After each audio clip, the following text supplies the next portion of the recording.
Very good morning to all students. Today your topic is emetic agents. आज हम लोग emetic agents के बारे में स्टडी करेंगे. ये होते क्या हैं, इसके क्या यूज़ है. तो आइए let's start the emetics agents. emetics means होता क्या है, उसका मीनिंग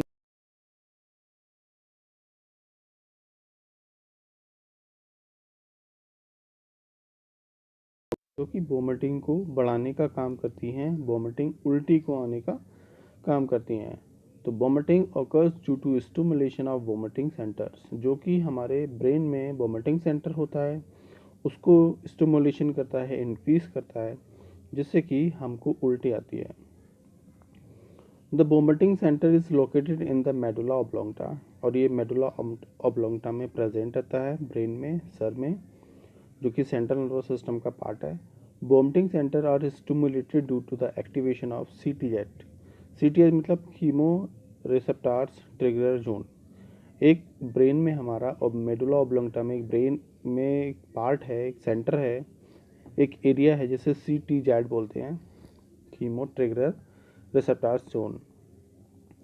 जो सीटीजेट क्या करता है, हैव सेंसिटिविटी द डोपामाइन. और ये बहुत सेंसिटिव होता है सीटीजेट. वो क्या करता है, dopamine, histamine, serotonin and cholinergics neurotransmitters के थ्रू ये एक्टिवेट होता है. सीटीजेड have variety of receptors such as histamine H1 receptors, dopamine D2 receptors, serotonin 5-HT3 receptors, and cholinergic muscarinic receptors and upward U receptors. ये तमाम प्रकार के हमारे receptors हैं, ये वेरिएंट करते हैं, वैरायटी करते हैं, और वहाँ पे लोकेशन लोकेटेड होते हैं. क्लासिफिकेशन की बात करते हैं तो इसकी कुछ क्लासिफिकेशन है, कुछ ड्रग्स भी हैं. तो स्टिमुलेशन ऑफ सीटीएच, जो कि स्टिमुलेट करता है, स्टिमुलेशन के काम आता है, वॉमिटिंग कराने के काम आता है. जैसे एपोमॉर्फिन होती है, मॉर्फिन होती है, हाइड्राजिन होती है. ये हमारी कुछ ड्रग्स ऐसी हैं जो कि स्टिमुलेशन करती हैं सीटीएच को. इरिटेशन ऑफ जीआईटी म्यूकोसा, जो कि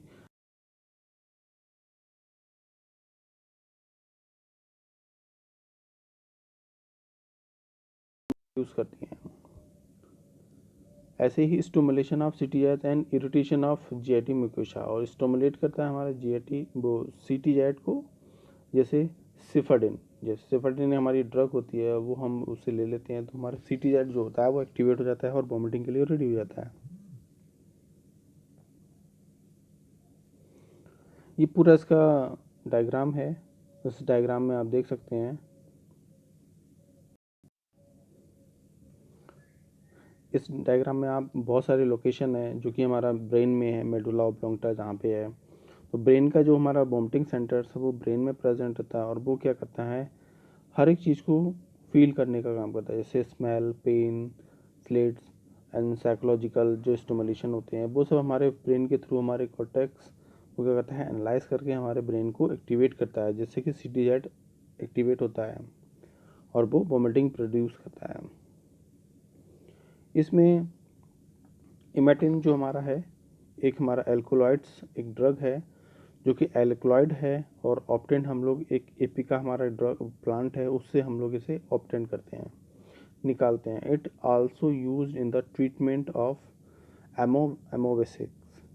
हम लोग इसे एमोवेसिक्स में यूज़ करते हैं. इसका मैकेनिज्म क्या है, it is stimulant CTZ and produce irritation is stomach mucosa. और ये सीटीजेड को स्टिमुलेट करता है, एक्टिवेट करता है, और जो हमारा स्टमक की म्यूकोसा है उसको भी प्रोड्यूस करता है. This result stimulate the vomiting centre and induce vomiting. और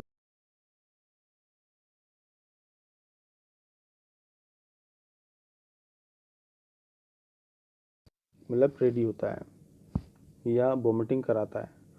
फार्माकोलॉजिकल इसके एक्शन है, it is stimulate the vomiting centre and induce vomiting. ये वॉमिटिंग सेंटर के को एक्टिवेट करता है और वॉमिटिंग कराता है. It is also use anti डेस्मिनेटरी ड्रग्स. ये हमारे एंटी डेस्मिनेटरी जो हमारे ड्रग्स होती हैं उनमें यूज़ होती हैं. इसकी एडीएमई क्या है, absorption, distribution, metabolism, excretion. It is given by oral route. इसको हम ओरल रूट से ले सकते हैं. And accumulated in the liver. और ये हमारा एक्यूमुलेशन इसका होता है वो लीवर में होता है. Then lungs and kidney. Lungs और किडनी में भी होता है। It is slowly excreted out through in the urine, और ये बॉडी से बाहर निकलता है तो यूरिन के थ्रू निकलता है, बट स्लोली ग्रेजुअली निकलता है आराम से। एडवर्स इफेक्ट इसके क्या हैं? एब्डोमिनल पेन में हम लोग इसे नहीं ले सकते हैं, अगर हम इसे ले रहे हैं तो एब्डोमिनल पेन आपको हो सकता है। मसल्स वीकनेस, मसल्स आपकी ट्विचिंग होने लगेंगी। एंड ट्रैकीकार्डिया में बी प्रोड्यूस, हो सकता है आपका ट्रैकीकार्डिया बीपी थोड़ा सा बढ़ सकता है इसे लेने से। कॉन्ट्रा इंडिकेशंस इसमें क्या है? All emetics are contraindicated in, किस किस में हमें इसको बैन करना चाहिए, नहीं लेना चाहिए।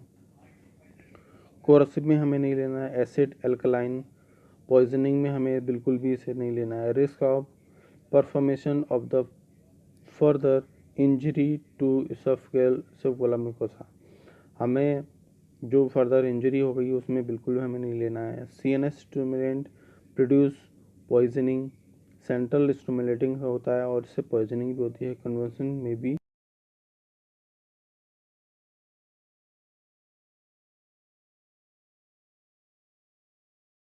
पेट्रोलियम भी बोलते हैं, petroleum poisoning. Change in aspiration of the liquid due to the low viscosity and chemical phenomena और हाई, विस्कोसिटी जो होती है उसकी वो हाई कर देता है केमिकल फिनोमिना।